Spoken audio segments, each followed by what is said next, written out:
Coming through okay, Taylor? You're coming through clear on my end. Introduce us. Yeah. And then say, Yeah. Are we ready? Yeah, I think we can go ahead and get started. It looks like it just switched to 4. Yeah. All right. Hey, everyone. I'm John Dombrowski. I'm a postdoc at Crow Canyon, and this is... I'm Liz Perry, Crow Canyon's president, and we are double teaming it today. Welcome, everybody. Yeah, we're co-moderating. And so this is our Where Are They Now? Crow Canyon's internship program roundtable. So we've got 5 former, or is it 4? 5 or 4? Well, if you count us. Yeah, oh yeah, it's 6. We have a bunch of former interns, and we're going to ask a bunch of questions and take a bunch of questions. So before we get into that today, so it's a little bit different, but before we get into that, we got a couple of things to talk about. One of them is a land acknowledgement. And so the Crow Canyon Archaeological Center acknowledges the Pueblo, Ute, Paiute, Dene, and Jicarilla Apache, people on whose traditional homelands this institution sits. Our mission-related work would not be possible without Indigenous people in the past, present, and future. We respectfully recognize and honor ancestral and descendant Indigenous communities for their contributions to all humankind. Crow Canyon is grateful to all Indigenous people and supports the preservation and protection of cultural traditions, ancestral connections, and sacred lands. So we also want to just remind everyone that we're celebrating our 40th anniversary, October 11th through the 15th. And you can register to come hang out with us during this event. We're going to have keynote speakers. The poet laureate Joy Harjo will be here. A bunch of Indigenous scholars and musicians. Awesome food will be going on. So you can register here. You can go to our website. You can see all the links for that. So come join us.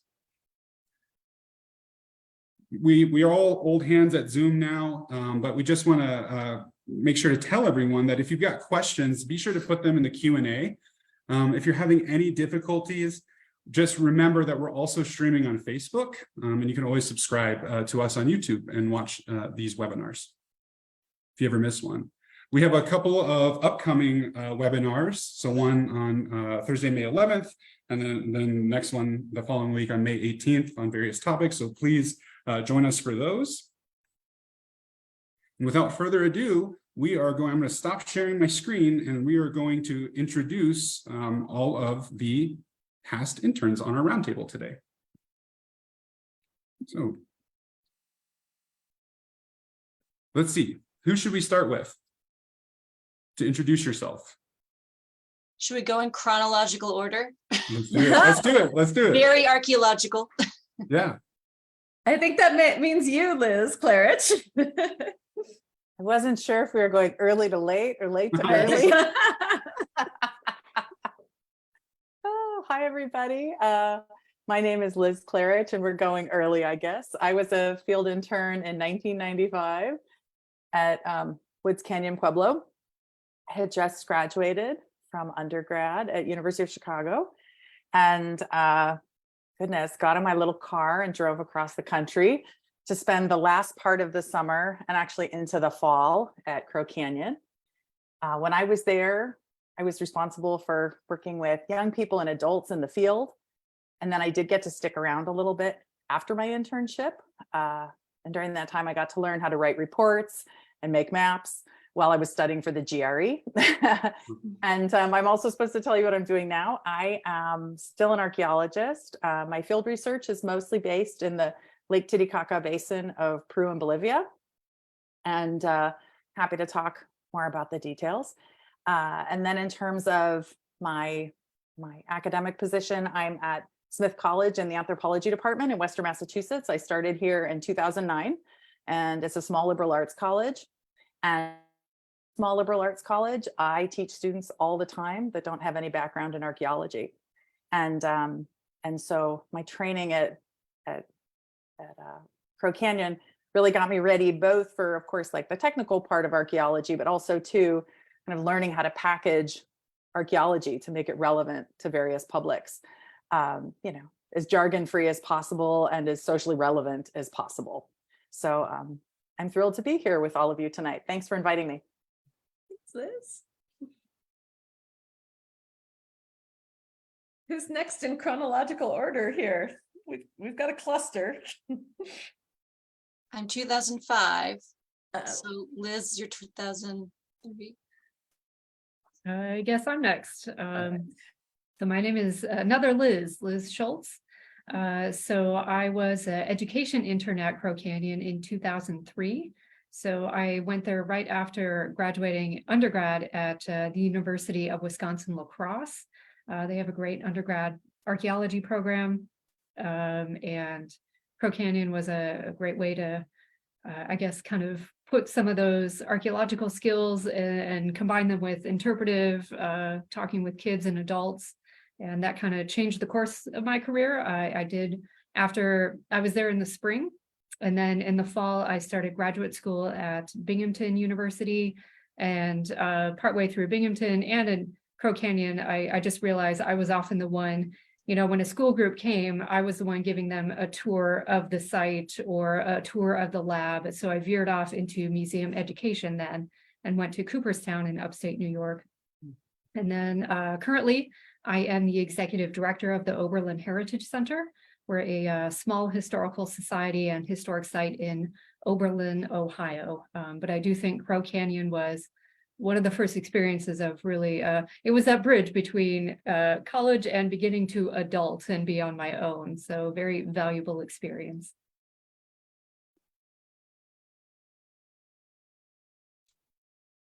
I think I'm next. Lance, are you 2007? Okay. I'm next. My name is Carrie Swan, Needell now, and I was an intern in 2005.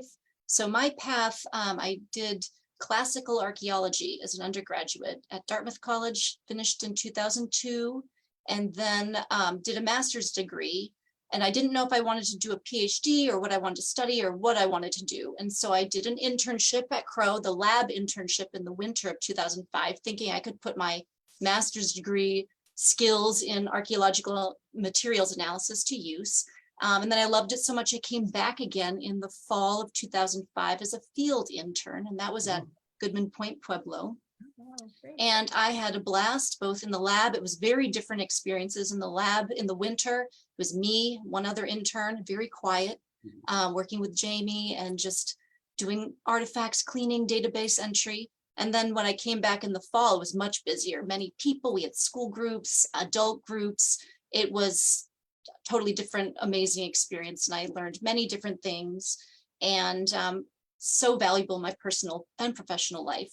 So I ended up, now I'm in a museum. I'm a curator of glass at the Chrysler Museum of Art in Virginia. So I did go on and do a PhD. I continued to study the Mediterranean and the Middle East as my realm. And that's where I got into looking at glass artifacts. And now I'm a curator of a huge collection. I'm still an archaeologist. I'm actually, the end of the month, going to Israel. We'll be part of a dig in the Galilee region to look at all their glass artifacts that they've been digging up. So that's me. Fascinating. Thank you. Lance? Hi, everyone. My name is Lance Holly. I was a Crow Canyon intern in 2007, so just a little bit after Carrie.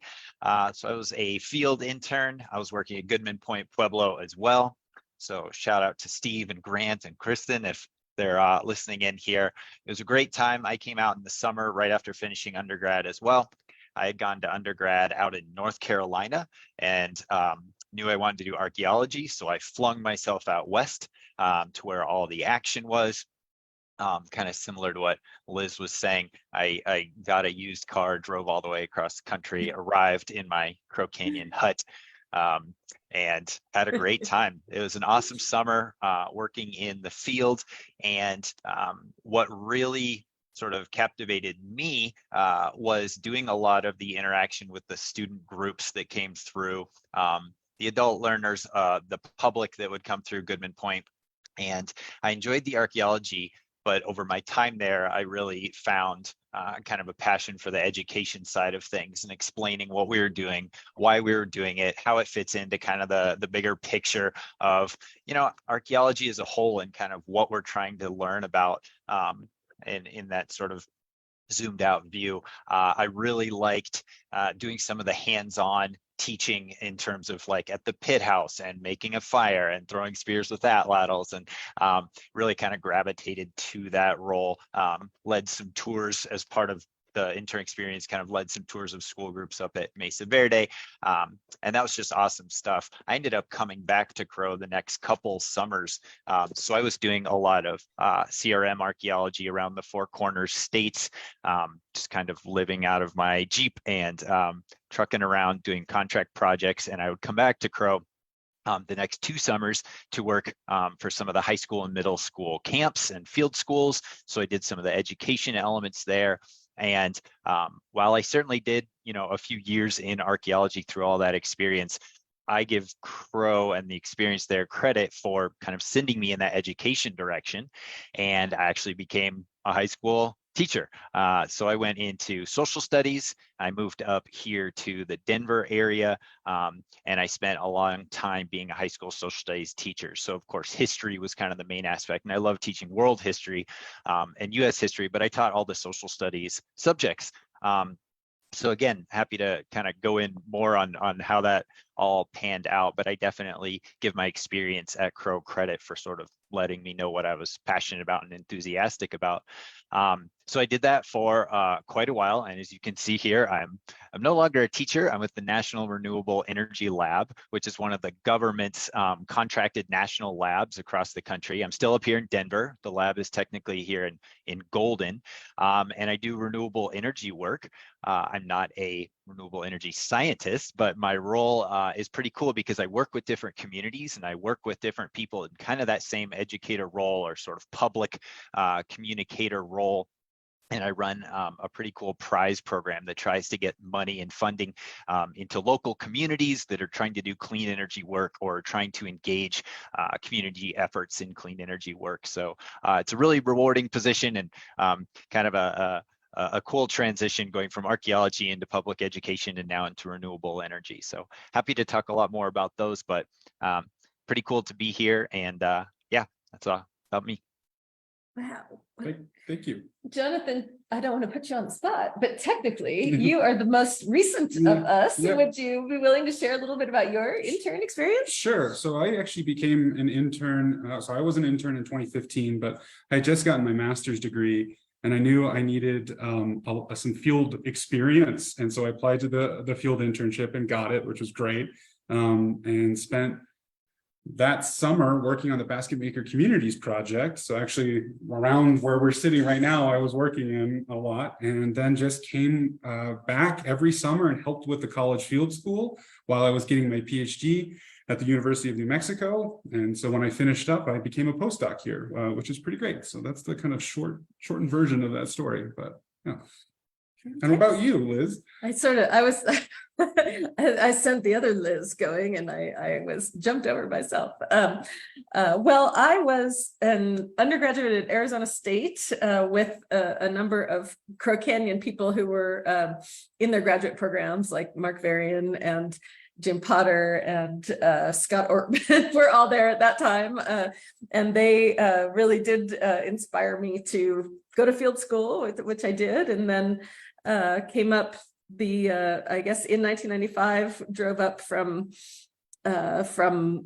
Tempe and was an education intern that year. And as one of the other Liz's and I know, we didn't have huts or cabins or anything. Liz and I had tents on the side of the hill behind the Gates building. So, but it was I mean, as I know, something that we all share and have in common here, even if we don't know each other too well, it was an incredible experience. Just the friends, the camaraderie, the fun, the students. High school field school was kind of my job as an intern that year, Lance, and just amazing students, and there still are. And I think for me, that was a major influence. Also, that 1995 was the first year we had a Native American Advisory Committee, which Becky Hammond, who is all these years later, I won't do math.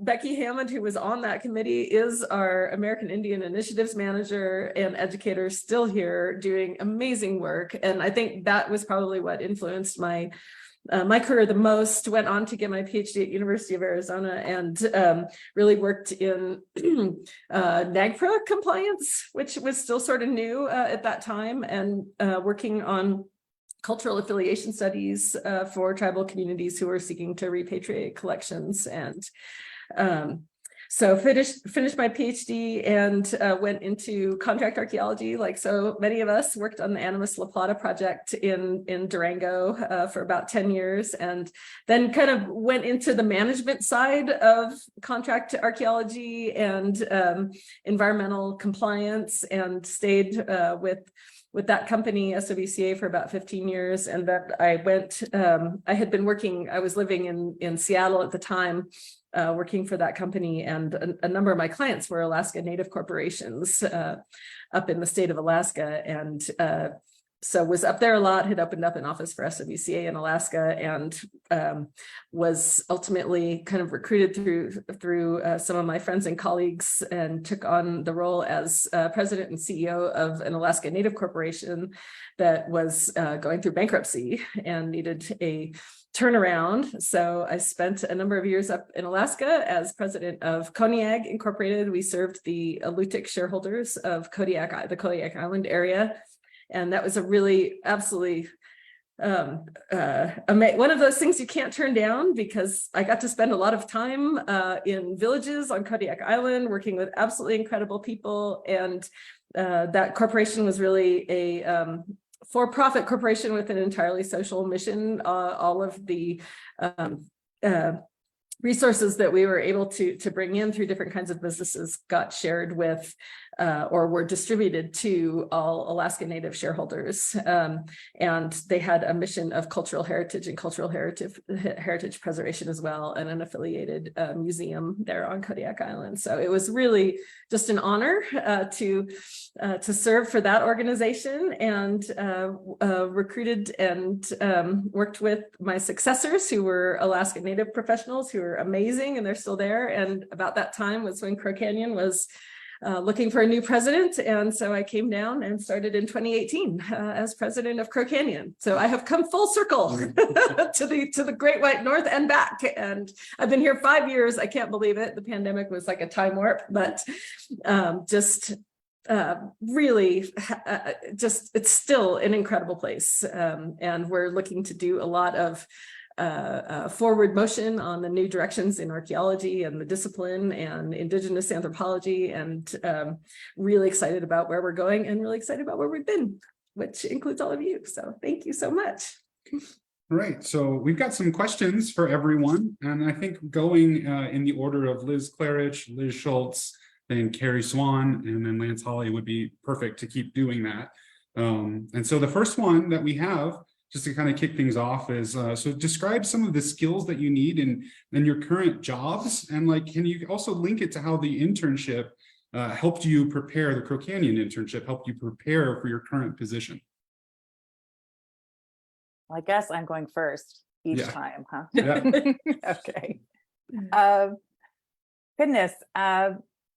You know, I think one of the most important things I learned during the internship, and I mentioned this briefly a second ago, was how to make archaeology digestible, right? And to make it relevant and interesting without being jargony. You know, and when during the course of an internship, when you go from talking to 13-year-olds to retired folks, some of them had been at Crow Canyon 10 times by then, right? Some of these folks were local experts, like they knew way more about Woods Canyon, Pueblo than I did, right? It was such a good experience in terms of kind of like shifting audience and thinking about, you know, how do we make what we do important and relevant? And so that's something that I feel like, having ended up at a liberal arts college, I use all the time. I also too, before I was at Smith, I was at UCLA at the Coates Institute of Archaeology in an administrative position. And one of the things I loved about that job was that I got to work with colleagues that had disciplinary backgrounds from all over the world, and disciplinary backgrounds, excuse me, and like worked in different parts of the world. And I feel like, having worked at Crow Canyon and being an Andean archaeologist, it had given me some practice in sort of shifting back and forth in terms of region and time period too. I mean, we do that in our classes all the time. We're writing papers and researching. But I do think that it helped me just even carrying on conversations and asking the right questions. The other thing too, I would say, is that in my teaching, one of the things that I really took away from my time at Crow Canyon, and it goes back to Liz's comment about 1995 being when the Native American Advisory Committee started, is that from the start, I always really saw archaeology as collaborative and community-based. And so that is something that I not only try and take in my own field research in Peru, but that I'm talking to my students about all the time. And, you know, Crow Canyon provides really excellent models for long-term partnerships. I teach an archaeology of food class, and I use so many materials from the YouTube page. So thank you, Karen Adams and Paul and everybody else, like the Pueblo Farming Project and all the documentation and the, you know, documentaries and the interviews. Those are just priceless. So yeah, so I take, you know, definitely the field part of it, the public part of it, and the teaching part of it. And those all really do translate in interesting ways into my everyday life. So yeah, in ways that I think about actually pretty regularly, which all the interns we were talking about as we kind of practice this, right? That Crow Canyon is often with us. Thank you. I think I'm next. So there were, I mean, definitely some hard knowledge, like skills, I mean, in the education, just running programs and learning the history of that area, which I was not as familiar with before coming out there. But I think now today, looking back at the rare privilege it was to be interacting with Indigenous peoples and their culture, you know, that was something that has carried throughout then, just, you know, being more respectful and seeing like the best practice of it at Crow Canyon and how it can be done and respectfully and as an ongoing conversation. Like you don't just do it and it's done. It's just part of your ongoing practice that has stuck with me. But all of that said, I think the soft skills are really what I learned at Crow Canyon. And coming from the Midwest to the Southwest, just like operational culture was different. And I could tell, like, people just showed up in blue jeans and it was just like a different way of life there. But also, it seems that this is a weird skill to bring up, but mingling is a skill. And I really had to practice that at Crow Canyon, just being dumped among people you didn't know, and you were going to be there for 2 hours and you were going to have fun doing it. But that is a skill you need. And like I said, I'm a museum director now. So just being able to converse with people, and I don't mean in a shallow sense, I mean getting to know them in that moment. And you know, those are the people you serve, and that's where you get your support and your ideas from. And those relationship building is probably the polite way to put it. But you know, as a, I don't even know how old I was, say 20-year-old, mingling with people you didn't know, that's you know, that's something you got to learn how to do. So that was one of the skills. But also I think Crow Canyon reflected pretty much every organization I've ever worked at, where it's very much an all hands on deck team attitude, that the only way you get through this day is working together and everyone pitching in. I just remember, you know, filling sand into the mock excavation things. We're still doing it. Yeah. You know, everyone does it, and I think that's wonderful. And also being on the education team, I think I got over my some of my stress, and it's like, oh, they're late, it'll work out, you know, we shave off 10 minutes here, we show up here, and you know, it starts off stressful, and by the end of your internship, it's like, yeah, it'll work out. And that's also a valuable life skill to have. I mean, you should care, but some things you just got to let go and you adapt. So those are the ones I'll highlight. It's wonderful, Liz. Thank you. Love it. Mingling. I agree with you. I think for me, the skills that I took away and I'm still using now, it really is, again, kind of like my colleagues here, is talking with people. I came from, you know, an academic background where you're in the classroom, you're in your books, you've got your peer group of college kids. And Crow was a place where I was like talking with grade school children, high school kids, retirees. As a 20-something-year-old, I didn't know how to mingle. I never hang out with kids. I didn't babysit. So like having that chance to be making these connections in meaningful ways with a broad spectrum of people, everybody. So it's not just, it got me out of like an academic mindset of like, this is scholarship and I'm writing a, a cerebral paper for some panel. Like it got me out of that realm of archaeology and put me into the public sector of you're working with real people. You got to make it relevant. You've got to make it interesting, and you're learning from them too. I mean, I can still remember sitting in one of the squares learning to talk to some high school kids and like hearing their, what their lives were like, and then chatting with them. And they taught me, I mean, it sounds cliche to say they taught me as much as I taught them, but really it was a new experience for me. And I'm using that as a curator now at a museum. I'm not in a college. I'm in a public institution where I need to be able to talk to little kids, medium-sized kids, young adults, retired folks, all the folks. And I really think that Crow Canyon got me kind of out of my shell of, only what I know, and got me able to socialize. It's sort of like the mingling thing, like talking and making things relevant. So I think that was like kind of the most gigantic thing for me was that part. It's kind of, I guess, kind of going from get out of the classroom, get out of, academia and get into a real world. And I think that was really important. And I still, everything I used is totally relevant today. So I think that those are the ones that I remember immediately using. And then I think more recently in my position here, just as others were saying, is just knowing best practice for working with particular types of materials, time periods, regions, living communities. My role here, I'm a glass curator, but we have American Indian objects and no curator. And so I feel very empowered to talk with my colleagues about how we're caring for the collection. What are we doing? How are we interpreting them? Who should we be speaking with?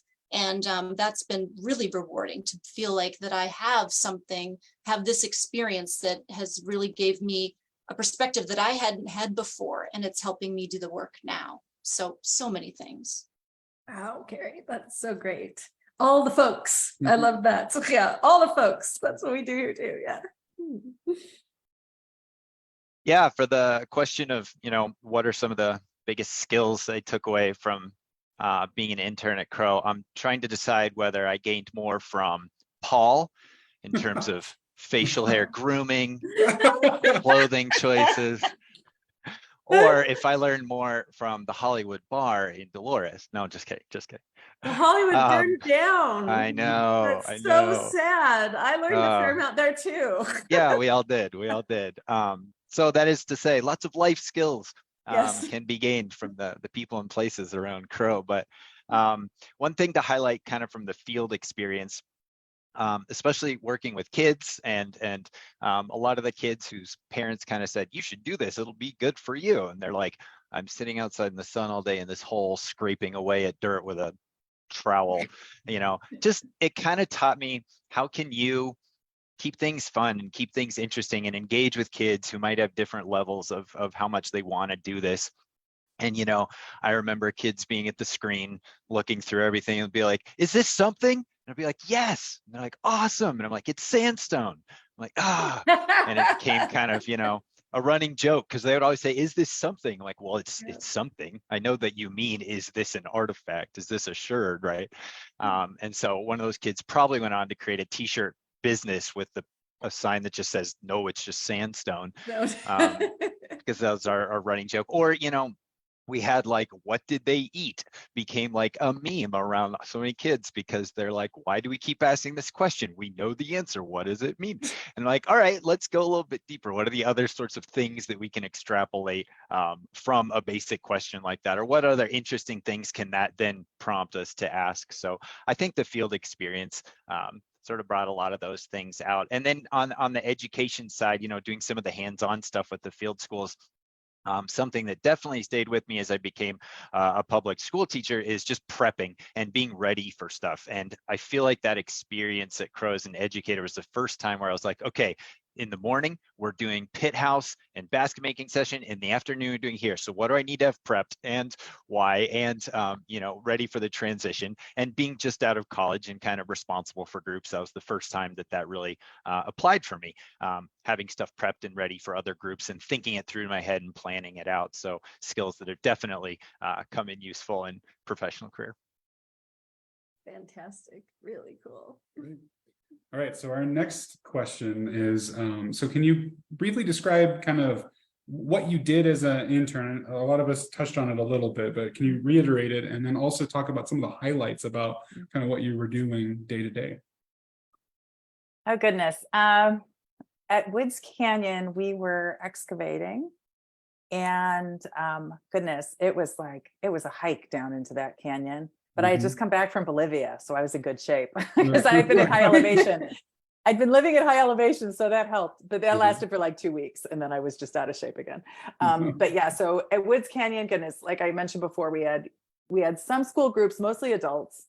I learned how to drive a very big van. I remember that, and I always got in trouble for driving too fast.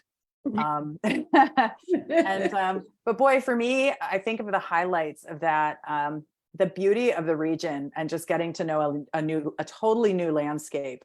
That was really amazing, especially being a city kid. One of the things about the site was just how complex it was. So the deposits were complex. The architecture was fascinating. The water features on the surface were really interesting. So I remember, walking across the site with, Melissa Churchill, that was running most of that field season. Mark Varian was there a little bit at the beginning, and then pointing out things like these different dams to me, all these things. So, I have so many vivid memories of kind of having the landscape explained to me. And I, by the end, I hope got to see it with a slightly, different set of eyes. The other thing is that the region where I work in the Andes, it rains half the year. So the preservation is not great. And so things like intact clay floors, that was, I learned how to use a trowel to, on a clay floor. And things like recovering relatively intact wooden beams, I'll never do that again. And just all of the things that you can learn from those kinds of materials.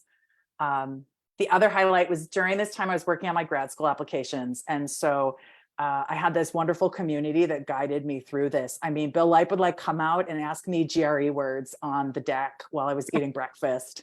And then everyone would laugh because I often didn't know them. As I was flipping through my prep book. So just having that community to bounce ideas off of while I was trying to write my statement and do all these things, that was this whole other side of being at Crow Canyon that kind of, happened beyond the workday. And I also, too, everyone I know can speak to this, going out to sing karaoke, or I was invited to a wedding the first week I was there. You never felt left out on campus. You always felt like you were part of the community from the minute you walked in the door. And so those are some of my highlights. I'm going to email Bill Lipe about that. It's so Bill. I'm sure, there's just generations of archaeologists who have that experience of being quizzed by Bill. And he's one of my board members, and he still quizzes me now. And just wonderful. Yeah. Mentors who forever. So thanks so much, Liz. So great. I just want to check. This question is what did we do during our internship, right? Yeah, and some of the highlights of it, just things that stick out to you.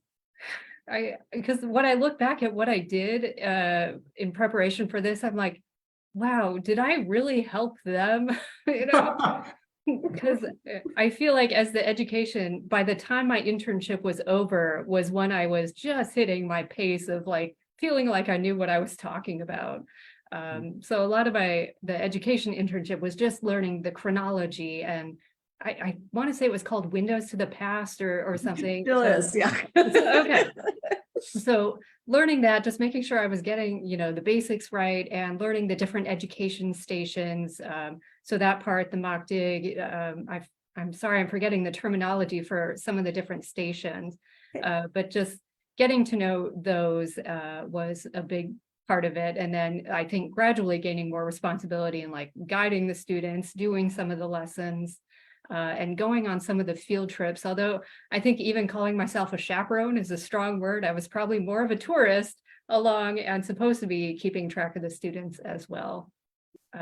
So those, and then I had a side project of, I think I was researching mat making and made some willow mats for some of the hands-on areas. So that was like my off time was doing that.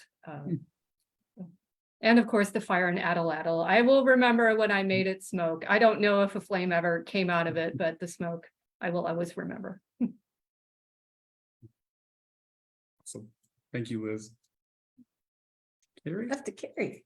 So, so for the winter lab internship, it was myself and another intern, and I remember sorting a lot of things and database entry, which were all important things.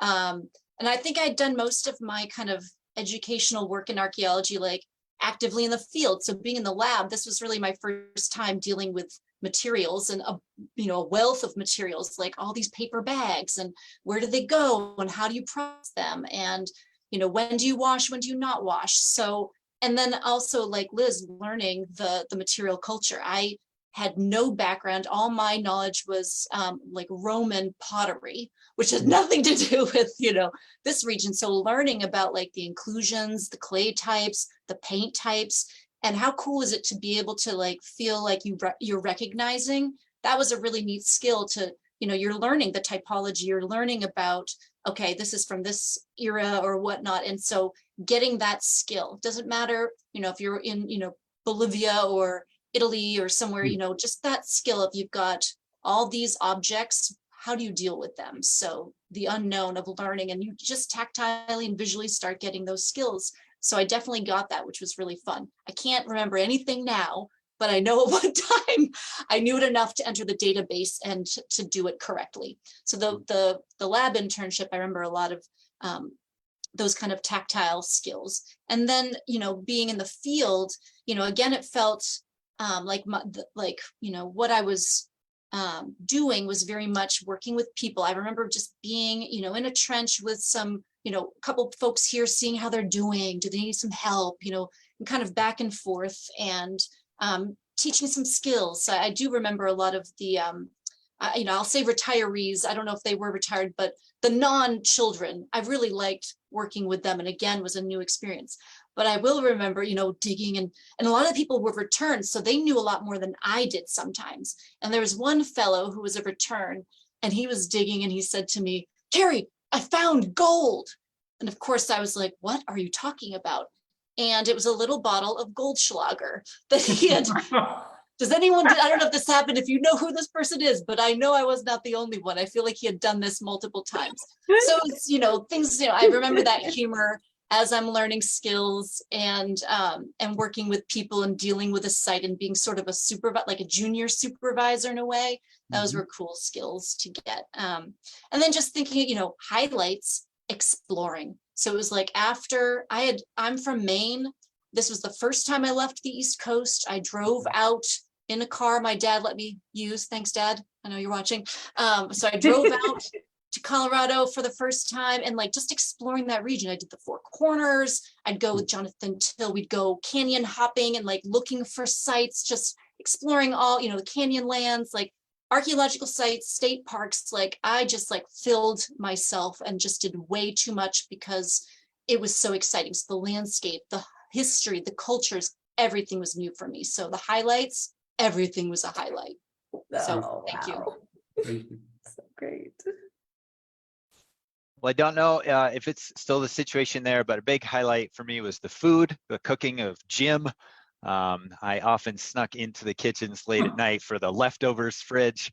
And I was always excited on field days when school groups would come, because that means they brought the lunches with them.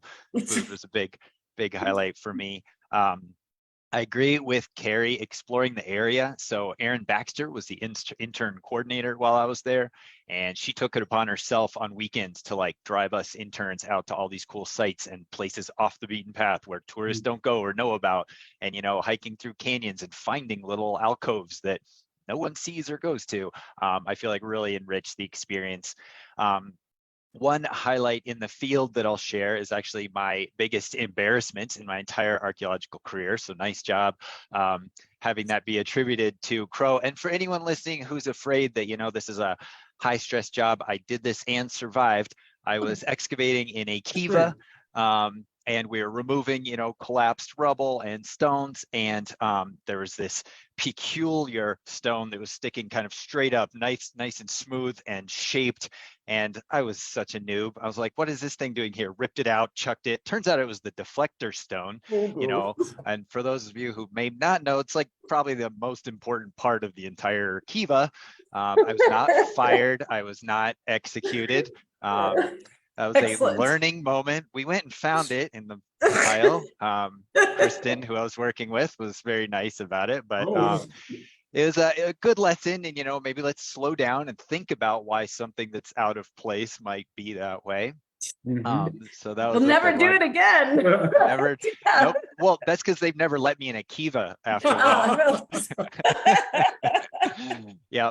So that was an embarrassing one, but I've had a good story with anyone who knows archaeology ever since.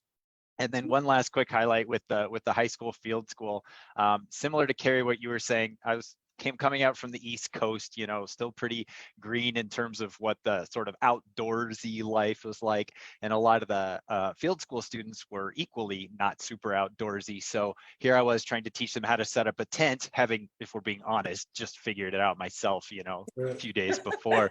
And so it was a really cool opportunity to sort of put yourself in these new situations and figure stuff out on kind of the outdoors, a little more rugged lifestyle, which I think Crow really embraced, and I love it now, and it's a big part of life now. So that was definitely a highlight.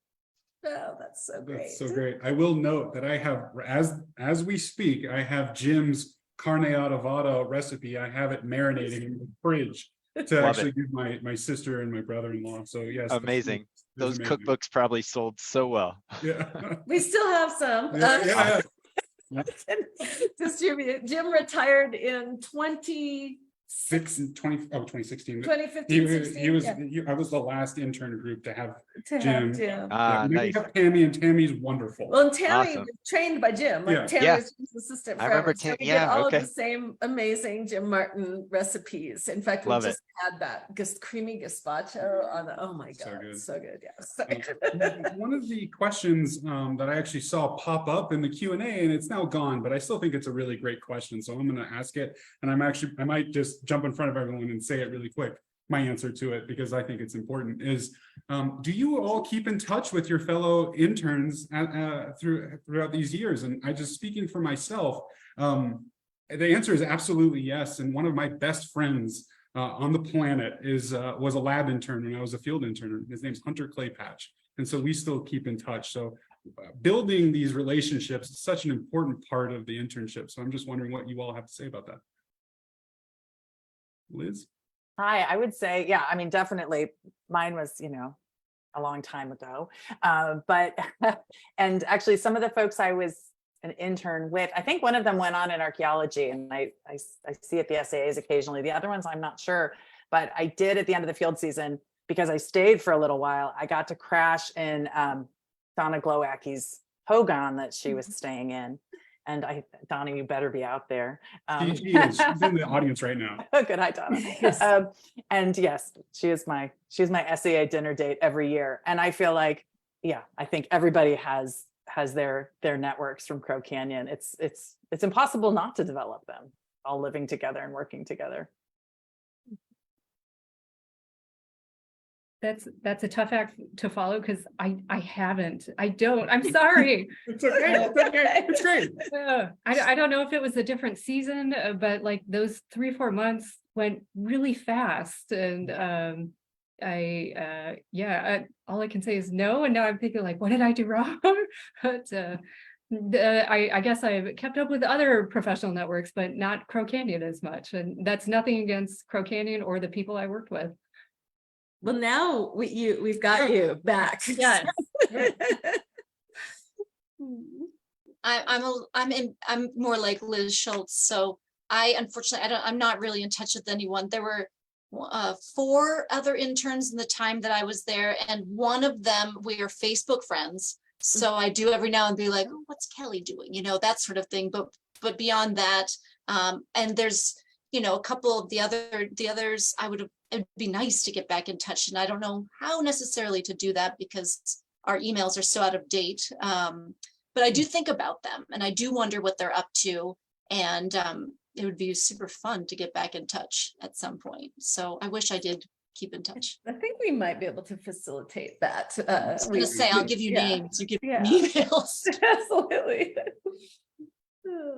Yeah, so in the let's say 2 or 3 years immediately following Crow, definitely stayed in touch with my intern cohort. Pretty strongly, a lot of us ended up working in Arizona in different sort of archaeology avenues. One was in grad school and sort of helped with talking that process through, grad school for archaeology, and kind of evaluating options. So definitely stayed in touch with that cohort for the couple of years afterwards. I'm also still, so Erin Baxter, who's the intern coordinator, still hang out with her all the time. We go on adventures up here. She's still in archaeology, doing a lot of great work at the Denver Museum of Nature and Science up here. So hang out with her all the time.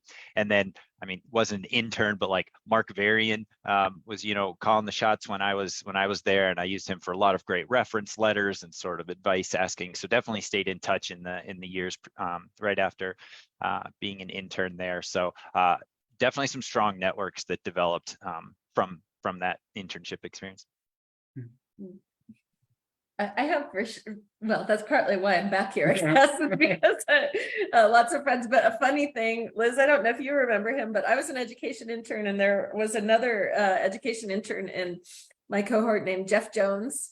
He still does long blonde ponytail that's now a long gray ponytail, and Jeff went on to be an education professor at Western Michigan, and now he's back. He married Wynne Jones, who is she was the executive director of the radio station here, and Jeff is on sabbatical from his teaching job at Crow Canyon, studying us like we're his lab rats, and he's been going out with the school groups to help understand our assessment, like the impact of our educational programs, and help us to build improved assessment metrics. So, I mean, how cool is that? So I'm still friends with Jeff.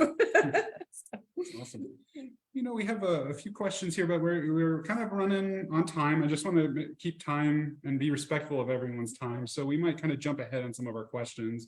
You know, one of the things that I think is important, if there's anyone out here thinking about maybe doing a Crow Canyon internship, we just want to ask, would you all recommend a Crow Canyon internship to graduate students? And if so, why? Or our undergraduates? All right. So first I want to say, I didn't mean to make anyone feel bad about not staying friends with the other. No shaming here. This is shaming. No shaming. It is much easier when you go to the SAAs every year to maintain friendships within the field. So sorry about that. Okay. So, No. so Crow Canyon internships, I tell my students all the time. And as I mentioned, I teach in a liberal arts college. I actually taught in 3 liberal arts colleges for about a decade in the same area. And 2 of my undergrads were Crow Canyon interns. And one of them finished up a degree in museum anthropology, and the other is finishing up her PhD. So in Southwestern archaeology. So I always talk to students about, you know, kind of translating from being in class, kind of going back what Carrie said, right? It's like shifting from academic, writing and learning in the class is one thing, right? But then shifting into actually getting out and doing field work and living in a community, and that Crow Canyon is such a great place to be able to do that. So thank you for taking 2 of my former students.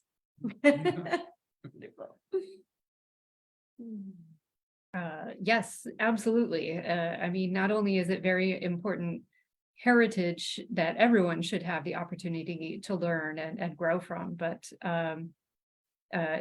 looking just at nonprofit management, I mean, Crow Canyon, tippy top. I mean, best practices and just how you operate, your educational mission, what you're doing today. Yes, anyone could learn incredibly valuable skills from interning at Crow Canyon.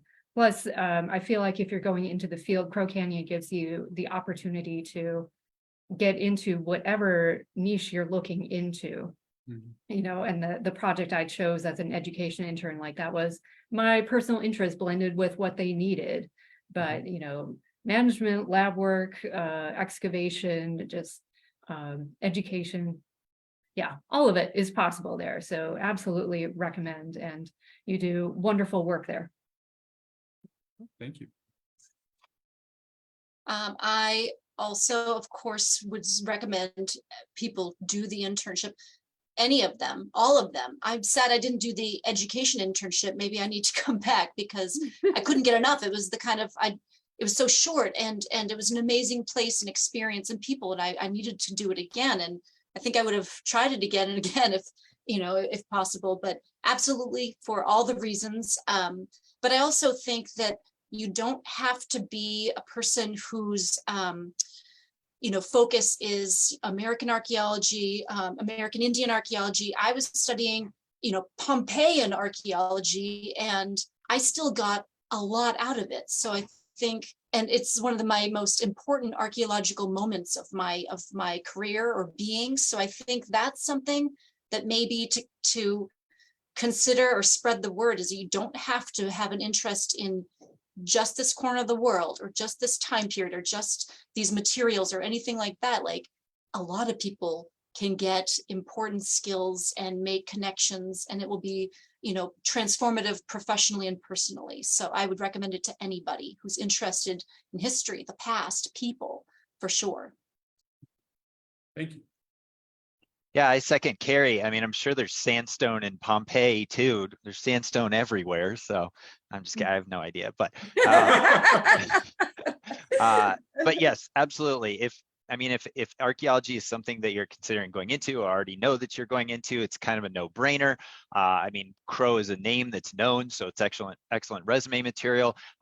You know, a piece of advice would be really lean into the networking opportunities and connections, because there's some really, you know, experienced people in archaeology at Crow, and tapping into their knowledge and their connections and networks can really send someone far. But then, you know, if there's someone who's maybe thinking, yeah, maybe archaeology, I don't know, kind of just wandering with it, the education aspect provides so many cool skills and opportunities that can translate to a wide variety of potential directions. If someone is just finishing up or about to finish up undergrad, I think this is an awesome, you know, 3-4 month sort of gap before going into, I don't know, more of the real world. But this is a really cool way, as I think a lot of us experience, of sort of flinging yourself into something new that's probably very different than an undergraduate experience, to sort of build some of those life skills and just see how you do in the post-college world. And then if someone's in grad school, definitely, I think it's a nice in between years in grad school, and again, really leveraging some of those connections. And it doesn't have to be for archaeology. There's some really great networks from all the people involved there. And if it, I don't know, you know, who's listening in, but if it's something that you maybe hadn't ever considered before, you never really know what doors open from experiences like this, or people you meet, or maybe even the interns that are in your fellow cohort. So I would wholeheartedly recommend it to anyone. Thank you, Lance. So we're going to make this one our last question, and it is, how did Crow Canyon and the internship help you grow in your professional life, and why do you think that is? You could also say personal life too, if you'd like. I would say in my professional life, it kind of goes back to the comments about, I guess, even sort of mingling, but sort of intellectual mingling, that I feel like being so immersed in Southwestern archaeology and getting to travel all over the area and see sites. And then of course that sparked being more interested and starting to read more. It really helped to ground me as like I have a very comparative perspective in everything that I do. And so I follow Southwestern archaeology in my own research. I cite Southwestern archaeologists when I talk about interpretations of public architecture, feasting, pottery, both from ethnographic and archaeological perspectives. It was so cool to see all the experimental archaeology at Crow Canyon too, like all the pottery production and firing. So I feel like that really like formed me as a scholar, and in really, really important ways, and gave me the confidence too to move into other worlds, like to walk up to someone and say, oh, so you work on this thing at this site, and you know, it's not what I do, but it's something interesting. Let's talk. So so yeah, I think it gave me a lot of those kinds of skills and kind of rootedness in a second region.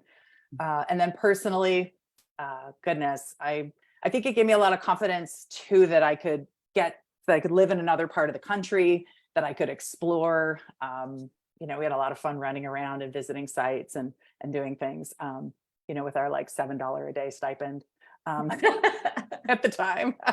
Yes. And just joining a new community of friends and colleagues. Like I said, I go to the SAAs, and it's so wonderful to get to see all of these people who I've known since I was, goodness, you know, right out of undergrad. So lots of personal and professional growth. Thank you. I think I already brought up some things, areas of growth that I saw, but looking back to, I probably didn't recognize this at the time or even before you asked the question, but I think Crow Canyon, it's always a good reminder that even if you're working in the archaeological or historical fields, a lot of your job is really about what you're doing with people today, whether that's the kids you're educating or the groups you're working with or the people you know, watching this today.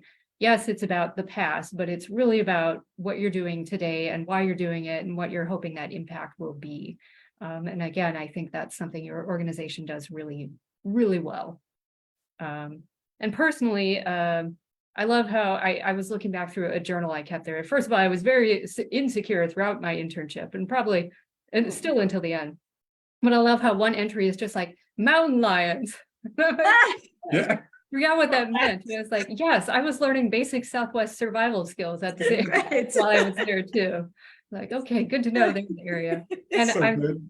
I'm sorry, I also found a journal entry, like some very trusting person, adult at that time, let me borrow their truck. And my stick shift knowledge was very minimal. And yet they just let me borrow it and drive it to Durango one day. I did not have a vehicle. So it's like just a personal skill, and like, yes, trust your interns with those things. So Yeah.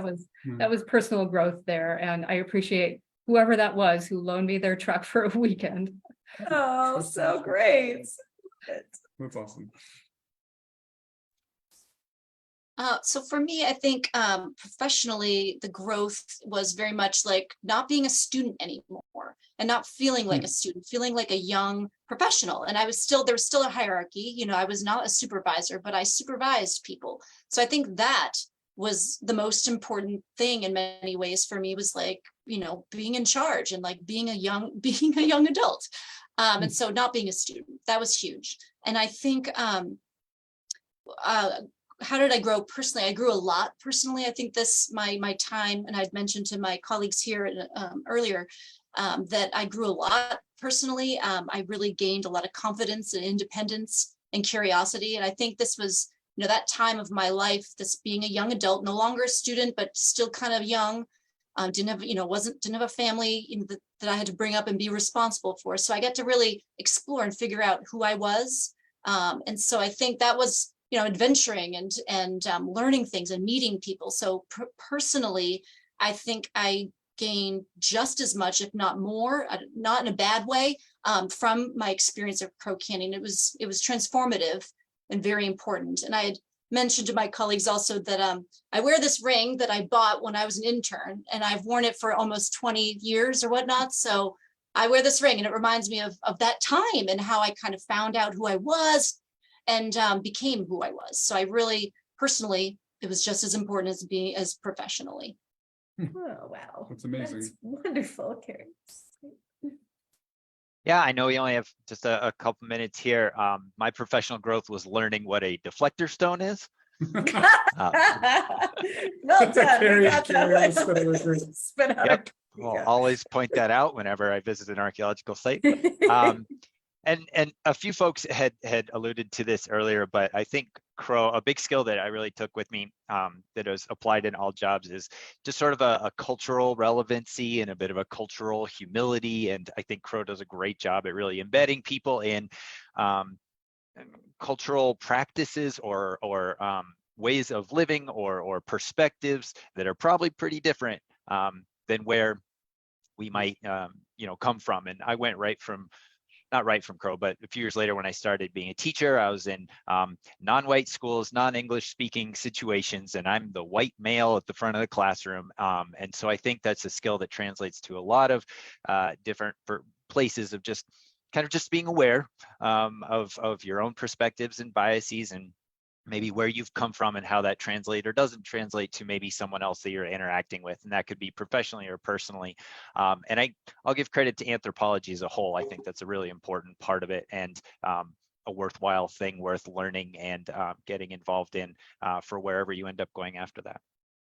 Oh, Lance, That's that's awesome. beautiful. Yeah. Beautiful. Humility and Yeah. competency. That's a big deal for us here today. We talk about it a lot. So Yeah. I'm so glad it has that history. All right. Well, yeah. Well, I think that's it, everyone. We just want to thank everyone for their time. Thank you so much to our panel, and thank you for the audience for coming. This is just really, it's a new thing. We've never done this before. A big shout out to Jean Becker, who works in our advancement department, who's amazing, who has been tracking down every intern that has ever served at Crow Canyon. So we will figure out a way to put everybody in touch, and just so grateful to see Liz again, and to meet all of you. Really, really wonderful. Thank you. It gives us meaning knowing the history that you've experienced here too. So. Thank you. And for any for any students out there that are thinking about being an intern, please reach out to one of us. That'd be great. And also, we do have our 40th anniversary celebration. All of you, it would be great if you want to come, if you're invited, let us know. We can help facilitate anything, and hope to see you. Yeah. You're always welcome at Yeah. Crow Canyon. All right, everyone. Take care. Okay, Thank you. bye-bye. Thank you. Thank you so much.